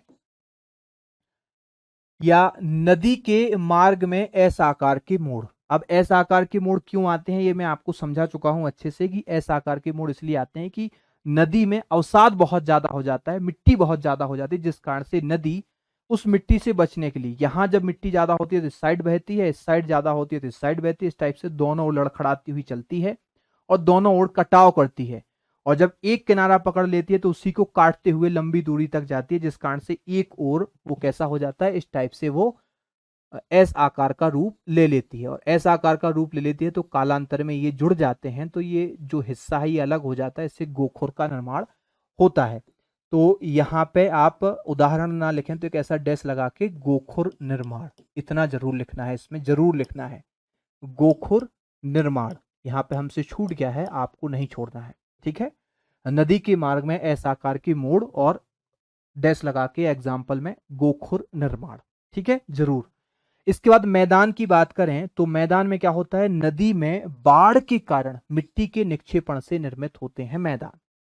जब नदी जो बह रही होती है उसमें बहुत ज्यादा अवसाद होता है तो उसका पानी जो है किनारों पे फैलने लगता है, जिस पानी में मिट्टी के कण होते हैं वो किनारों पे बैठ जाते हैं, उनका निक्षेपण हो जाता है, ठीक है। और पानी जब कम होता है, वापस होता है, तो यहाँ पे जो मैदान है उनमें नई जलोढ़ मिट्टी का निर्माण होता है। उदाहरण के लिए उत्तर भारत का जो गंगा ब्रह्मपुत्र का मैदान है उसको आप लिख सकते हैं। लास्ट है आपको डेल्टा लिखना है। डेल्टा में लिखना है नदी द्वारा सागर में मिलन से पूर्व अवसाद का जमाव करती है। नदी द्वारा सागर मिलन से पूर्व अवसाद का जमाव करती है। नदी जब अपनी वृद्धावस्था में आ जाती है, निम्न क्षेत्रों में पहुंच जाती है, तो उसका ढाल जो है कम हो जाता है। और ढाल जब कम हो जाता है तो क्या होता है कि अवसाद बहुत ज्यादा होता है और ढाल कम होता है, तो पानी जो है छोटी छोटी वितरिकाओं से बट के निकलने लगता है, इस टाइप से आता है पानी। और यहाँ पे अवसाद को जमा करता जाता है, छोटी छोटी धाराओं से इस टाइप से निकल जाता है पानी। तो ये जो देख रहे हैं आप त्रिभुज, तीन भुजाकार आकृति में जो निर्माण हो रहा है वो कहलाता है आपका डेल्टा। अब ये डेल्टा अलग अलग प्रकार का ही बनता है, मैंने आपको जस्ट बताया था कि पक्षीपात डेल्टा में सॉरी नदी बनाती है, एस्चुरी का निर्माण हमारी गंगा ब्रह्मपुत्र सॉरी नर्मदा और ताप्ती नदियां करती हैं, या दक्षिण की आपकी अरब सागर की ओर जाने वाली नदियां करती हैं, ठीक है। और चाप के आकार का जो डेल्टा बनाती हैं वो आपकी गंगा, ब्रह्मपुत्र और नील नदियां बनाती हैं, राइट। आगे बढ़ते हैं और अब हम 11 अंक के प्रश्न को समझते हैं। अब देखिए ये जो 11 नंबर का प्रश्न है, 11 नंबर का प्रश्न क्या है, पर्वतों के वर्गीकरण का विस्तृत वर्णन कीजिए। अब यहां आपसे पर्वतों के वर्गीकरण का विस्तृत वर्णन पूछा है, तो इसमें आपको करना क्या है कि पर्वतों का विस्तृत वर्गीकरण करना है। पर्वतों का विस्तृत वर्गीकरण करना है, तो आप ऐसे पर्वतों का वर्गीकरण, अब विस्तृत की बात की गई है, तो विस्तृत की बात की गई है तो आपको दो तरह से इनका वर्णन करना है, ठीक है, दो तरह से इनका वर्णन करना है। एक तो आपको करना है इनका वर्णन भौतिक आधार पर, ठीक है, किस आधार पर वर्णन करना है, एक इनका वर्णन कीजिए आप निर्माण विधि के आधार पर, और दूसरा इनका जो वर्णन कीजिए वो कीजिए आप इनकी आयु के आधार पर, ठीक है। तो एक आप इनका निर्माण विधि के आधार पर वर्णन करेंगे और दूसरे में आप आयु के आधार पर,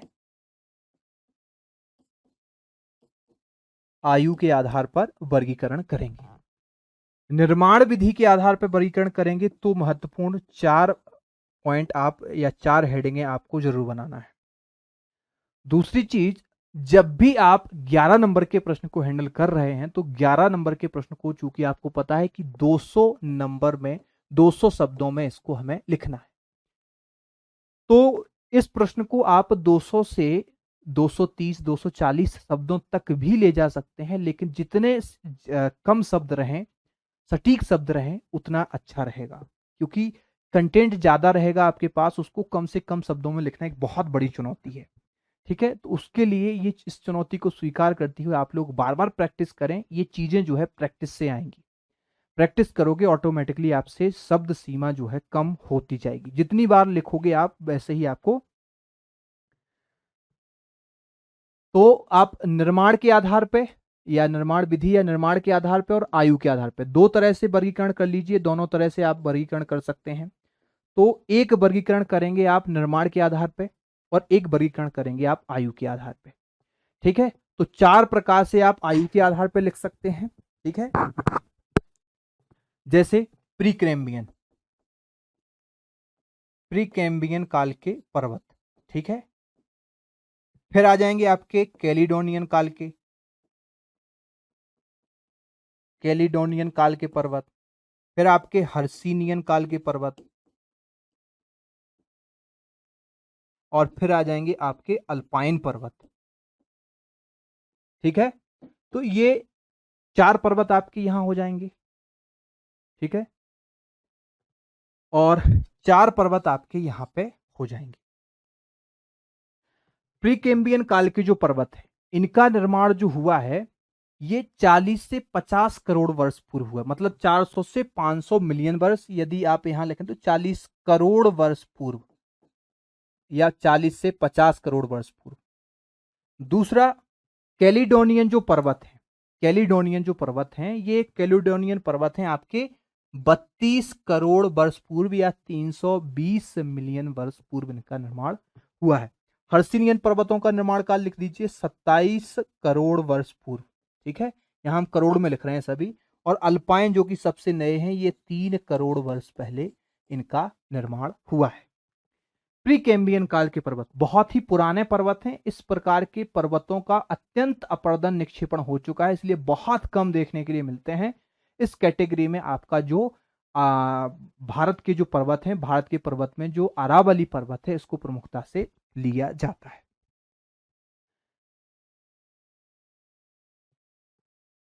ठीक है, इसके बाद कैलिडोनियन पर्वत, कैलिडोनियन पर्वत के बाद में जो प्रीकैम्बियन काल रहा उसके बाद कैलिडोनियन काल तक एक बीच में शांत काल आया था। शांत काल के बाद में फिर कैलिडोनियन काल में या पर्मियन काल में हलचल हुई और हलचल हलचल के कारण फिर से पर्वतों का निर्माण हुआ।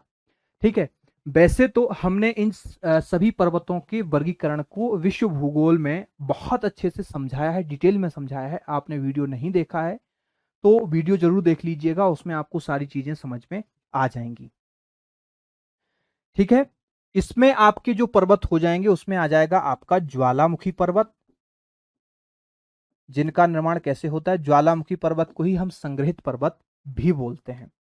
दूसरा आ जाएगा आपका ब्लॉक पर्वत, तीसरा आ जाएगा आपका अवशिष्ट पर्वत,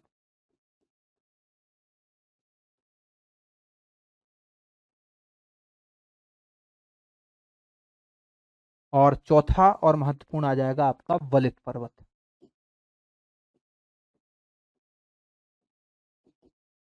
ठीक है, अब देखिए 4 पर्वत यहां और 4 पर्वत यहां, इन्हीं पर्वतों को आपको क्या करना है, एक एक दो दो लाइन में लिख देना है। जैसे ज्वालामुखी पर्वत का निर्माण कैसे होता है। ठीक है, तो ज्वालामुखी पर्वत का निर्माण कैसे होता है, ज्वालामुखी उद्गार से निकले हुए अवसाद से या निकले हुए अवसाद से या ज्वालामुखी उद्गार से निकले हुए लावा से ज्वालामुखी पर्वत का निर्माण होता है। विश्व के प्रमुख ज्वालामुखी बता दीजिए, जापान का फ्यूजियामा, इक्वाडोर का कोटोपैक्सी। इसी तरह से ब्लॉक पर्वत की बात की जाए तो ब्लॉक पर्वत क्या है, जब धरातल के अंदरूनी शक्तियों के कारण या धरातल के आपकी जो धरातल है, धरती है, धरती में आंतरिक संरचना में कोई भी बनावट होती है जिसके कारण से धरती का कुछ हिस्सा नीचे धंस जाए, कुछ हिस्सा ऊपर उठ जाए, तो ऊपर उठे हुए हिस्से को हम क्या बोलते हैं, ब्लॉक पर्वत बोलते हैं।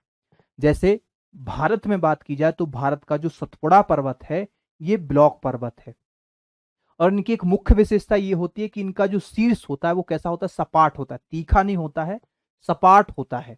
इसलिए ये विशेषता है इनकी ब्लॉक पर्वतों की। और इनमें कुछ इनमें क्या होता है, इनकी जो कगार होते हैं वो कैसे हो जाते हैं, धंस जाते हैं, भ्रंश हो जाते हैं, इसलिए इनका एक और नामकरण है विंसरोथ पर्वत भी इन्हें कहा जाता है। जैसे जर्मनी का ब्लैक फॉरेस्ट, भारत का आपका कौन सा, सतपुड़ा पर्वत, ये इसके प्रमुख एग्जाम्पल है। तीसरा है अवशिष्ट पर्वत। अवशिष्ट पर्वत में आपको सिर्फ एक ही चीज लिखना है, वो चीज ये है कि अवशिष्ट पर्वत विभिन्न पर्वतों के अपर्दित होने से जिन पर्वतों का निर्माण होता है उन्हें हम अवशिष्ट पर्वत कहते हैं। अवशिष्ट पर्वतों में सबसे महत्वपूर्ण है भारत का कौन सा, अरावली पर्वत, भारत का ही विंध्याचल पर्वत। भारत में ही जब आपको एग्जाम्पल मिल रहे हैं तो विश्व के एग्जाम्पल लेने की जरूरत नहीं है। बलित पर्वत, ये सबसे नवीन और मूर्दार पर्वत, सबसे युवा पर्वत होते हैं। इनकी जो ऊंचाई है वो आज भी बढ़ रही है। धरातल में बलन प्रक्रिया के द्वारा इनका निर्माण होता है। इनमें आपके विश्व के सभी आ जाएंगे, चाहे दक्षिण अमेरिका का रॉकी हो, उत्तरी अमेरिका का दक्षिण अमेरिका का एंडीज हो, उत्तरी अमेरिका का रॉकी हो, चाहे आपका अफ्रीका का एटलस हो, और चाहे आपका हिमालय पर्वत हो, सभी के सभी पर्वत इसमें जो है आ जाते हैं।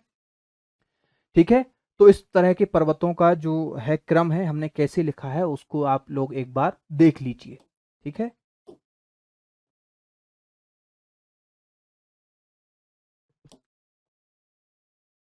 चलिए अब देखिए कैसे लिखा है हमने। मॉडल आंसर देखिए आप कैसे लिखा हुआ है, बिल्कुल सटीक में। सटीक कैसे लिखना है आपको, तो सटीकता का ध्यान रखना है। पृथ्वी के भू सतह पर प्राकृतिक रूप में ऊंचा उठा हुआ हिस्सा पर्वत कहलाता है। यहां पे एक चीज आपको सजेशन दूंगा कि खैर ये तो पर्वतों वाला प्रश्न था, ठीक है, पर्वतों वाला प्रश्न था, इसलिए आपने इंट्रो एक छोटा सा लिख दिया है हमने, इसलिए चल जाएगा। लेकिन आपको कोशिश ये करना है कि जो भी 11 अंक का प्रश्न हो उसमें इंट्रो को महत्वपूर्ण रखना है। ठीक है, इंट्रोडक्शन जो भी देना है वो कम से कम 2 लाइन में और 2 से 2.5 लाइनों में कम से कम इंट्रोडक्शन आपको देना है। जिस चीज के बारे में हम 200 शब्दों में चर्चा करने वाले हैं उसकी प्रस्तावना बहुत महत्व रखती है, इसलिए उसमें आपको शुरुआत में ही समझा देना है कि हम इन इन चीजों की चर्चा करने वाले हैं। राइट, जैसे हमने इसमें पर्वतों के विस्तृत वर्गीकरण की चर्चा हुई थी, तो हमने लिखा पृथ्वी की पृथ्वी के लिखना था, पृथ्वी की भू सतह पर प्राकृतिक रूप से ऊंचा उठा हुआ हिस्सा पर्वत कहलाता है। क्योंकि आपको यहाँ पर बहुत ज्यादा कंटेंट था आपके पास में, आप देखते कि भौगोलिक रूप से ऐसा उठा हुआ क्षेत्र जो सामान्य सतह से या समुद्र तल से 1000 मीटर से अधिक ऊंचे होते हैं, जिनके किनारे कैसे होते हैं, तीखे होते हैं, उन्हें हम पर्वत कहते हैं। वैसे हमने विश्व भूगोल में जो लेक्चर्स अपडेट किए हैं उनमें हमने पर्वतों की ऊंचाई जो है 1000 मीटर से अधिक ऊंचे, पठार जो है 1000 मीटर से, वस्तुतः ये 1000 मीटर से ऊंचे भी हो सकते हैं, कम भी हो सकते हैं। तिब्बत का पठार तो ऊंचा भी है, 5000 मीटर तक है। लेकिन ऐसे उठे धरातल से उठे हुए ऐसे क्षेत्र जिनका जो शीर्ष है वो सपाट होता है, समतल होता है, उन्हें हम पठार बोलते हैं। मिनिमम समुद्र तल से 500 मीटर ऊंचे होते हैं।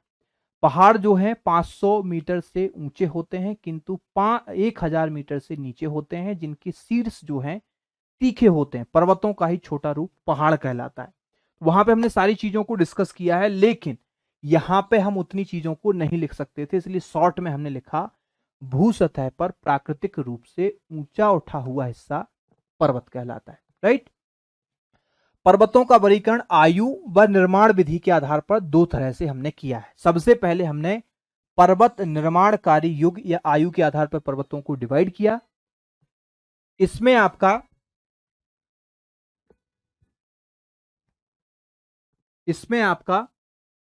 प्रीकैम्बियन पर्वत या प्रीकैम्बियन पूर्व के पर्वत भी कहलाते हैं। इनमें इनका जो निर्माण है वो 400 से 500 मिलियन वर्ष पूर्व, या आप चाहें तो 40 से 50 करोड़ वर्ष पहले रूपांतरित चट्टानों द्वारा हुआ है। ठीक है, अधिक अनावृष्टि के कारण पर्वतीय रूप समाप्त हो चुका है, मतलब ये इनको बहुत ज्यादा समय हो गया है और इतने समय से ये जलवायु की मार को झेल रहे हैं, हवा को भी झेल रहे हैं, पानी भी गिर रहा है, हवा भी चल रही है, तूफान वगैरह भी आ रहे हैं, सभी को झेल रहे हैं, जिस कारण से इनका धीरे धीरे अपर्दन होते होते आज के समय में ये जो ऊंचे उठे हुए हिस्से थे वो कैसे हो गए हैं, अपर्दित होकर लगभग समतल हो गए हैं, ये पर्वतीय रूप खो चुके हैं। दूसरा इसका एग्जाम्पल दे दिया हमने, कौन सा, तो उत्तरी अमेरिका के लॉरेंसिया एवं एल्गोमन, यूरोप में फेनो स्कैंडिनेविया, भारत में अरावली पर्वत। भारत का अरावली पर्वत आपको पता है कि विश्व का सबसे पुराना पर्वत है, जो आज भी राजस्थान में इसके अवशेष के रूप में मौजूद है। दूसरे नंबर पे हमने कैलिडोनियन पर्वत को रखा। इसमें इनकी नामकरण को भी विशेष तौर पे ध्यान रखना है कि जो नामकरण है वो क्यों हुआ, निर्माण कब हुआ। तो निर्माण में सिल्यूरियन एवं डिवोनियन काल, सिल्यूरियन काल जिस काल में जो है रीढ़ वाले जीवों का उद्भव हुआ था, रीढ़ वाले जीव जो बने थे सिल्यूरियन काल में बने थे। डेवोनियन काल में जल में डूबे हुए जीव जो मछलियां वगैरह हैं इनका उद्भव हुआ था। उसी काल में कैलिडोनियन पर्वतों का निर्माण हुआ। आप यहां चाहें तो यहां पर ये लिख सकते हैं 320 मिलियन वर्ष पूर्व लिख सकते हैं, या फिर केवल 32 करोड़ वर्ष पूर्व लिख सकते हैं।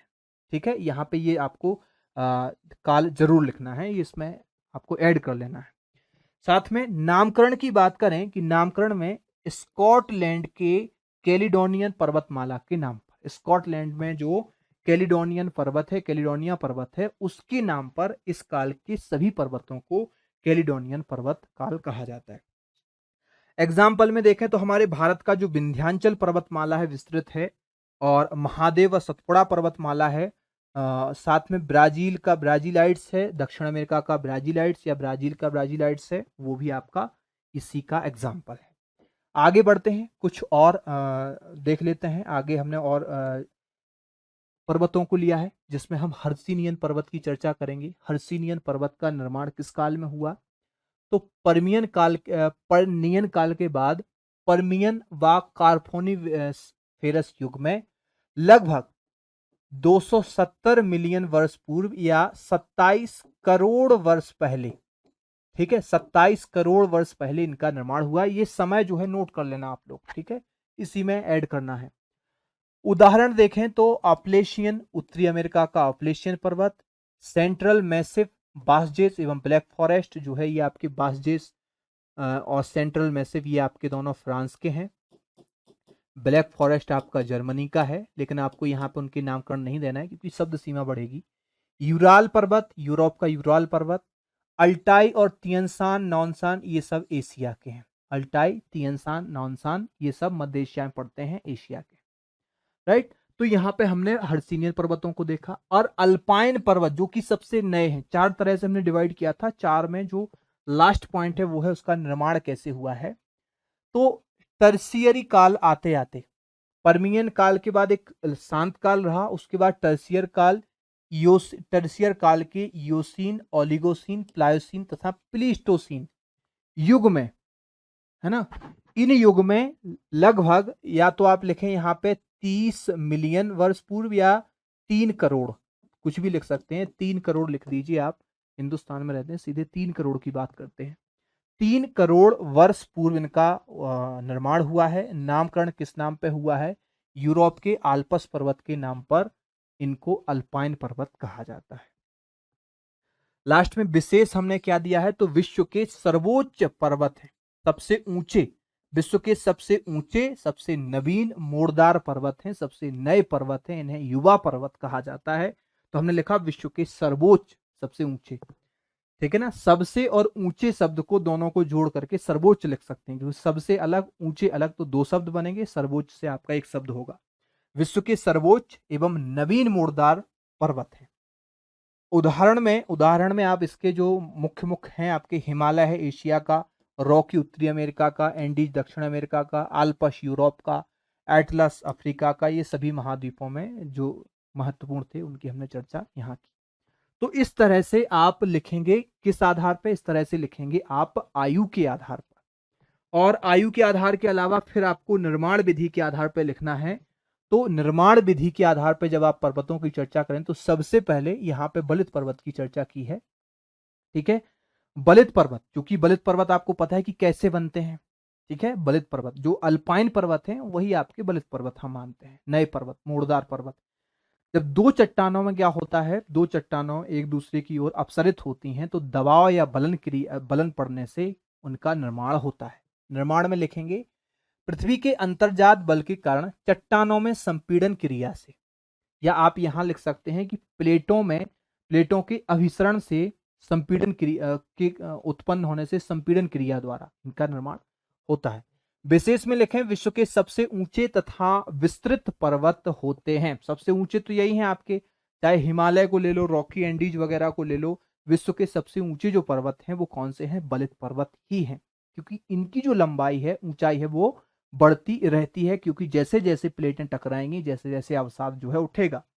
उदाहरण में आपके सब वही आ जाएंगे, हिमालय है, हिमालय का ही भाग अराकानयोमा है, जैक्ग्रो श्रेणी है, ये सब एशिया में आ जाएंगी। रॉकी उत्तरी अमेरिका, एंडीज दक्षिण America, Alps Ural, Atlas Africa, ये सब के सब इसी में आ जाएंगे। आगे बढ़ते हैं, अगले पर्वत की बात करें तो फिर आ जाएगा आपका ब्लॉक पर्वत, राइट। ब्लॉक पर्वत जो कि आपका कैसा है, इनका निर्माण कैसे होता है? पृथ्वी के आंतरिक संरचना में तनाव बल के कारण निर्मित भ्रंश या दरारों से धरातल का कुछ भाग ऊपर तथा कुछ, अब इसमें से आप कुछ हटा सकते हैं, एक हटा सकते हैं, कुछ भाग ऊपर तथा नीचे, इतना हटा सकते थे, कुछ भाग ऊपर तथा नीचे, कुछ भाग, ये दो शब्द आपको डिलीट करना है इसमें से, ठीक है।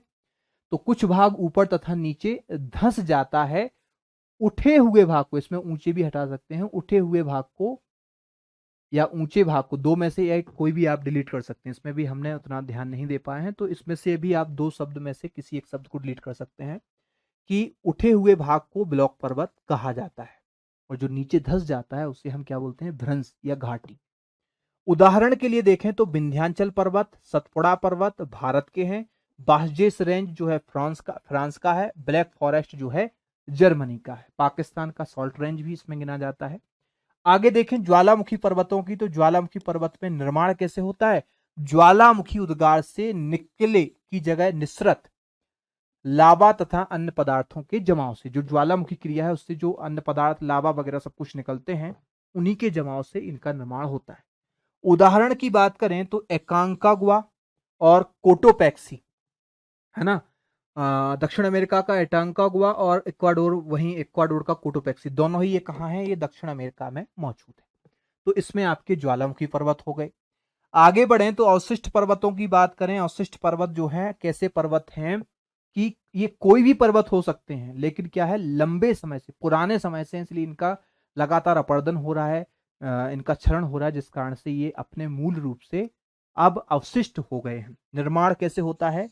तो अपर्दन शक्तियों द्वारा पर्वत के अपर्दन से, या अपर्दन शक्तियों द्वारा क्षरण से निर्मित, ऐसा लिख सकते हैं आप। उदाहरण में देखें तो भारत का अरावली पर्वत, विंध्यन व पूर्वी घाट, ठीक है, विंध्य पर्वतमाला, पूर्वी घाट पर्वतमाला, यूराल और पेनाइन श्रेणी यूरोप, ठीक है, यूराल पेनाइन श्रेणी यूरोप।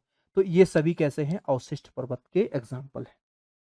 मुझे उम्मीद है कि प्रश्नों को जो है शब्दों को आप कैसे चुन सकते हैं, एक जैसे शब्द रिपीट ना करें, यदि एक जैसे शब्द हैं कोई तो उन शब्दों को ऐसा कंबाइन करके जोड़ने का प्रयास करें, एक लय बनाने का प्रयास करें कि आपका जो पढ़ने में जो है अनफिट ना लगे। ऐसे आप पढ़ेंगे धरातल का कुछ भाग ऊपर नीचे धस, कुछ भाग ऊपर नीचे हो जाता है, वहां धस भी शब्द भी आपको हटाना पड़ेगा। धरातल का कुछ भाग ऊपर नीचे हो जाता है, जिससे इनका उठे हुए भाग को ब्लॉक पर्वत कहते हैं, धसे भाग को क्या बोलते हैं? घाटी बोलते हैं। तो इस तरीके से आपको बैलेंस बनाते हुए लिखना है। मुझे उम्मीद है कि अच्छे तरीके से आपको समझ में आ गया होगा कि बैलेंस कैसे बनाना है, ठीक है, शब्दों का चयन कैसे करना है, शब्दों को कम कैसे कर सकते हैं, कंटेंट आपके पास बहुत ज्यादा है, उसे कम शब्दों में कैसे लिखना है, ताकि आपका जो उत्तर है वो प्रभावशाली लगे, बहुत अच्छा लगे देखने में भी और बोलने में भी, ठीक है। लय का विशेष ध्यान रखें, लय नहीं बिगड़ना चाहिए, लय बिगड़ेगी तो फिर जो है पढ़ने में यदि लय बिगड़ रही है तो आपका उत्तर सही नहीं है। 3-4 चीजें हैं जिससे आप अपने उत्तर को समझ सकते हैं, एक बार पढ़ के देखिए, ठीक है। जब आपने लिख लिया है, समय जो है बहुत कम देना है। 3 नंबर के प्रश्न को आपको कोशिश करना है कि 1 से 1.5 मिनट, अधिकतम 1 से 1.5 मिनट में ही आपको 3 नंबर के प्रश्न को कवर कर लेना है। 5 मिनट के प्रश्न को भी जल्दी कवर करना है, 11 मिनट के प्रश्न को, मतलब हमने जब सोच समझ के 30 मिनट का बोला है, 30 मिनट में ये आपके सभी के सभी प्रश्न हो जाना चाहिए, राइट। तो अब देखिए एमपीपीएससी प्री और मेंस का, यदि आप लोगों ने ये शेड्यूल जो है डाउनलोड नहीं किया है तो शेड्यूल को आप लोग टेलीग्राम से डाउनलोड कर सकते हैं, और कोर्स ज्वाइन नहीं किया है तो 1395 में एप्लीकेशन से आप ज्वाइन कर सकते हैं। ये जो नंबर दिए गए हैं इन पे आप कॉल करके एक लिंक प्राप्त कर सकते हैं, उस लिंक से आप एप्लीकेशन डाउनलोड कर लीजिए और एप्लीकेशन डाउनलोड करने के बाद 1395 में प्री और मेंस की दोनों चीजें कंबाइन आपको मिल जाएंगी। मेंस में क्या मिलेगा, 30 मिनट के उत्तर लेखन के लिए प्रश्न मिलेंगे पहले, फिर उन्हीं प्रश्नों का मॉडल उत्तर पीडीएफ फॉर्म में मिलेगा जैसा हमने यहाँ डिस्कस किया। शाम को 8 बजे उत्तर लेखन की 30 से 40 मिनट की एक क्लास होगी। और प्री में क्या मिलेगा, तो 59 टॉपिक अनुसार टेस्ट हैं 50-50 नंबर के, और जो 10 यूनिट में आयोग ने सिलेबस को डिवाइड किया है उनके 20 टेस्ट हैं 100-100 नंबर के। हर यूनिट के 2 टेस्ट हैं 100-100 नंबर के, 200 नंबर के 200 क्वेश्चन मिलेंगे आपको हर यूनिट के। 21 हैं आपके mock test, FLT, full length test, total हो जाएंगे 100 टेस्ट। 7000 से ज्यादा टोटल एमसीक्यूज आपको मिल जाएंगे। तो मुझे उम्मीद है कि आपको इस लेक्चर समझ में आया होगा, प्रश्नों को कैसे लिखना है। ज्योग्राफी की जो सीरीज चलेगी 6 दिन की ये सीरीज है। कल हम जो बात करेंगे विश्व की भौगोलिक घटनाओं की चर्चा करेंगे, भूकंप, सुनामी, ज्वालामुखी, चक्रवात वगैरह की चर्चा करेंगे। उसके बाद विश्व की जलवायु पढ़ेंगे। फिर हमारी जो पेपर फर्स्ट के पार्ट बी की पहली यूनिट थी वो कवर हो जाएगी। फिर हम यूनिट 2 में भारत की भूगोल की चर्चा करेंगे। 3 क्लासों में भारत की भूगोल को भी कंप्लीट करेंगे। मिलेंगे आपसे नेक्स्ट लेक्चर में। जय हिंद, जय भारत।